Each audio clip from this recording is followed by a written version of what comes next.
If you've ever dreamt of sandy white beaches, clear blue water, and warm sunshine, then Diani might be just the perfect place for you. But what makes Diani so special? Is it just the beach or is there something more? Well, in today's video, we're going to find out. From fun activities to amazing sceneries, Diani Beach has more gems than you might expect. So let's dive in. The journey through the Kenyan coast continues. Right now, I'm leaving Tulia and heading south of Mombasa to the famous and sought-after Diani Beach. I decided to travel to Diani like most locals do, through the ferry. There were a lot of people waiting to cross. We were all standing, waiting for the gates to open. According to my research, this is the busiest ferry crossing in Kenya, and it carries about 300,000 passengers daily. Once I found my spot on the ferry, the rest of the journey was very smooth, and looking at the beautiful water was very calming. Diani Beach is a gem that has captured the hearts of both locals and tourists alike. Stretching over 25 kilometers of coastline, this is one of the longest beaches in Kenya, offering ample space for relaxation, water sports, and exploration.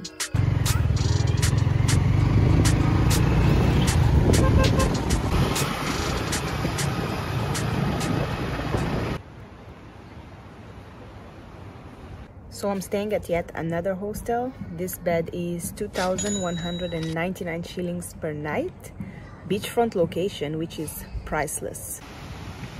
One of Diani's most defining features is its striking blue waters, which blend seamlessly with the cloudless skies. I know I just arrived, but all I want to do is to go for a swim. Something about swimming in the sea. I could stay here for the next 6 hours, no problem. But then the video would be boring, so let's keep moving.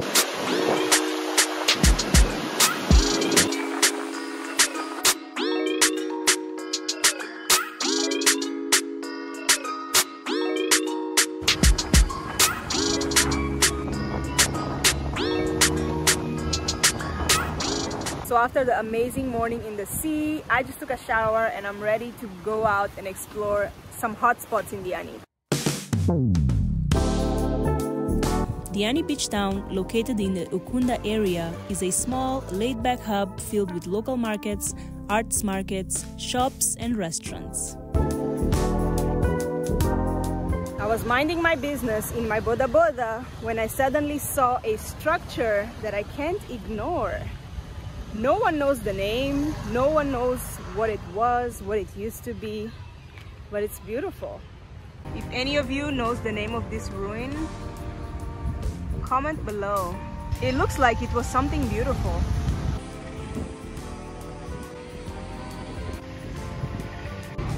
Intriguing. Let me go.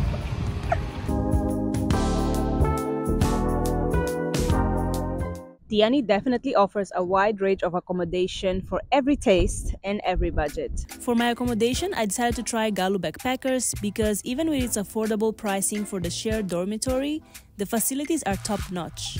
The hotel's design incorporates spacious common areas and a stunning beach bar. The same is true for the endless amount of restaurants. After seeing a few photos online, I decided my first stop would be the Nomad restaurant. I am trying so hard not to cry right now. This has to be one of the most beautiful restaurants I've ever seen in my life. It's not just the restaurant, it's the way they chose the colors that go exactly perfectly well with the sea. And the sea is so beautiful. Now I understand the hype around the Diani Beach. The color of the sea, the shades of blue.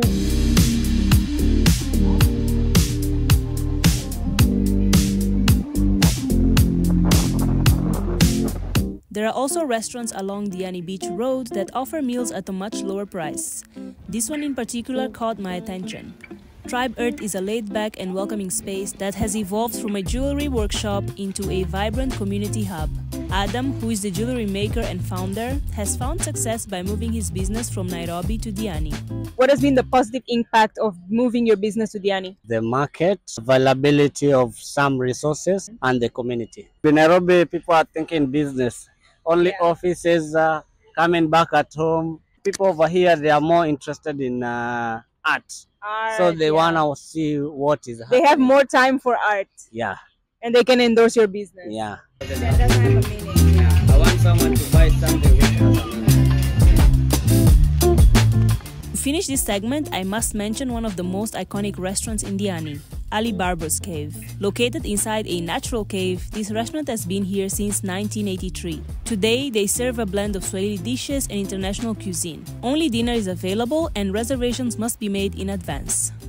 Diani's geographical location is also very privileged. Its charm doesn't just come from the coast, but also from its islands. There's Robinson Island, which is a sandbar perfect for swimming and snorkeling. There's Shella Island, which is down south, and apparently it's a private island, which is a concept that gets me very confused. Why are the most beautiful islands always private? Same thing in Mozambique. The most beautiful islands have been bought out by a specific group of people.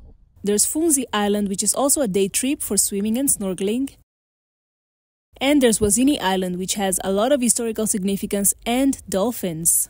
And I'm mentioning these because I can't physically go everywhere. My job with this video is to make you aware of the endless beautiful things you can experience in Diani.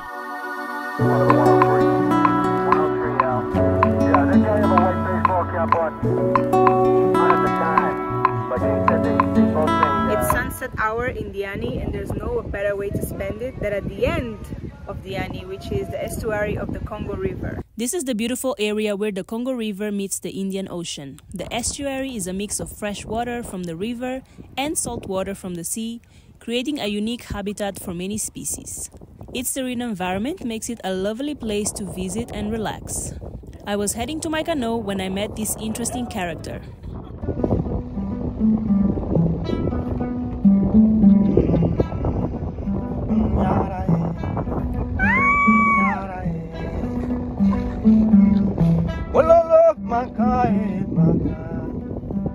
I gonna bang bang, I gonna zombie, I gonna sing. To Yara, Yara, Yara, Yara was not born. The lady was getting very early in the morning. So you only do lives? Yeah, YouTube. Nice, good job. Light one, yeah, light brown, yeah, we got on my deck.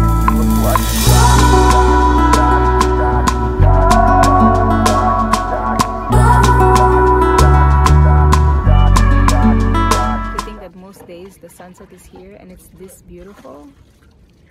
Unbelievable. This happens every day, almost every day. So it's not just about the geographical location, it's also about the weather. Very privileged weather in Diani.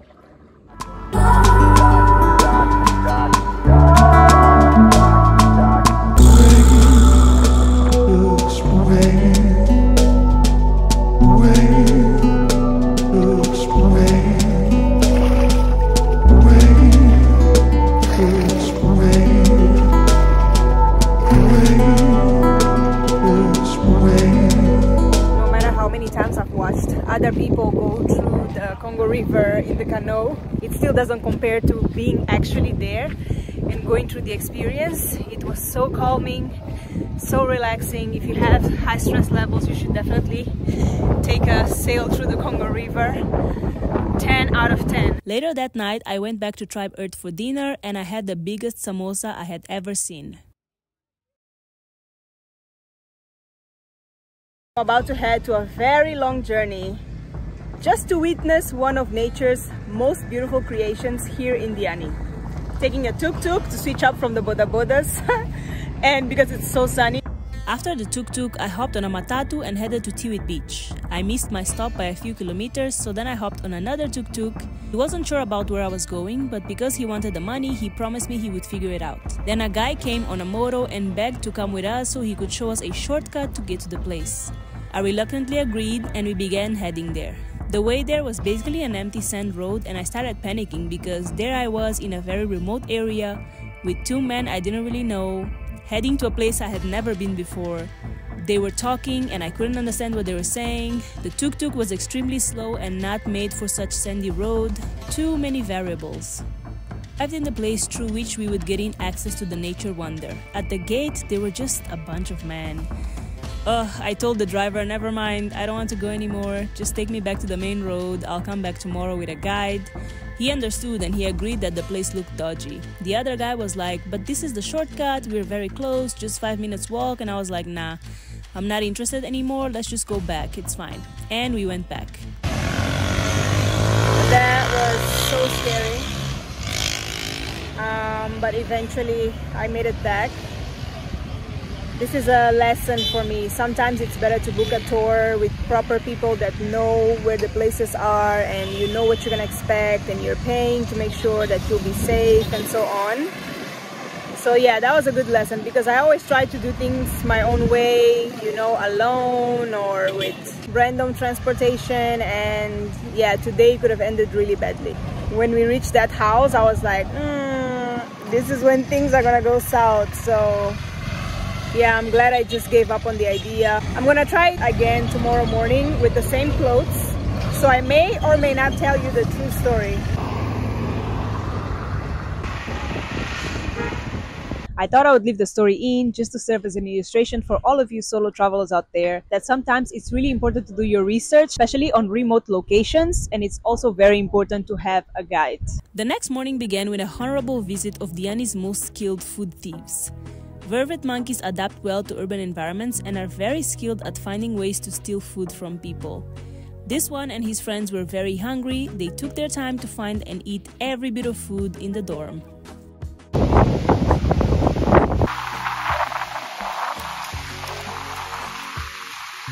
No gym, no problem, because with some seawater in a bottle, I suddenly have the weight I need for my workout. I came up with this hack when I was living alone and I could no longer afford my gym membership. I began to use water bottles to work out in my apartment and now at the beach.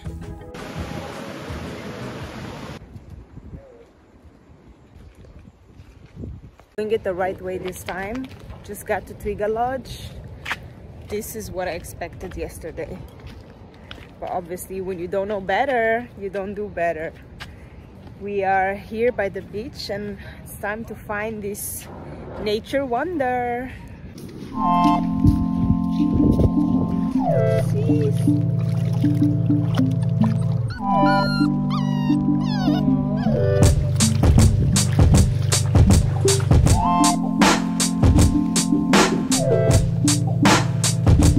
We made it. Here she is in all her glory. The Africa pool map. Wow, when I thought I couldn't walk anymore, the guide was like, here it is. And I looked, bucket list achieved.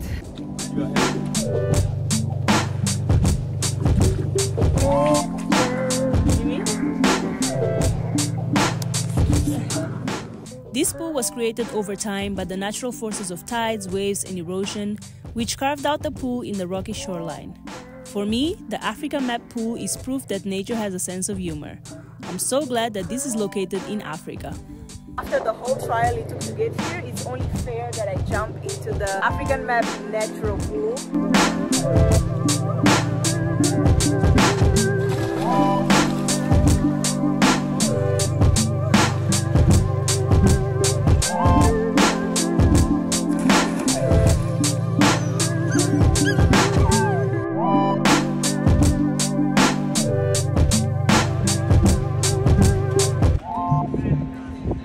Imagine my shock when I was told that the tide has to be low in order for the pool to be seen.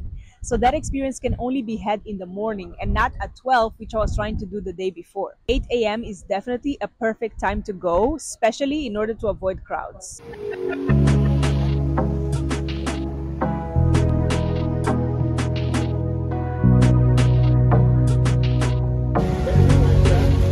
Let's see. Yay! Beautiful!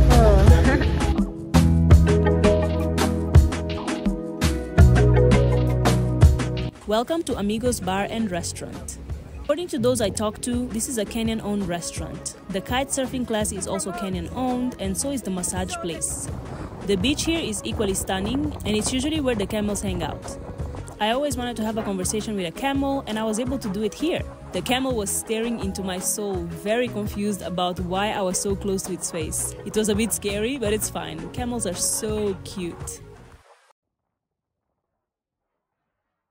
I just found a kite surfing school for those interested. Kenyan owned? Kenyan owned, yeah. Okay. Kenya Kite Masters. And you can learn kite surfing in Swahili? Yeah, in Swahili, yeah. All the terminology is in Swahili? All in even vernacular, yeah. Oh, okay. Yeah. Special price for the Kenyans and Africans? Africans, yeah. 5,000 for 1 hour for the Swahili price. We call it Swahili price. Swahili price? Yeah. 5,000 for 1 hour? For 1 hour, yeah. How long does it take to learn? To learn it, it takes like 3 days. I mean, maximum of like 6 hours, yeah. Okay, okay. Zulu also available? Zulu is Swahili. It's available. There's another Zulu language available? Okay, one more question. One more question, yeah. So what do you think makes Diani special? Diani is special because they have the nicest beach. The nicest beach? The best, yeah. That's the best thing about the best Diani? in Africa, the beach is good, yeah. Soft sand.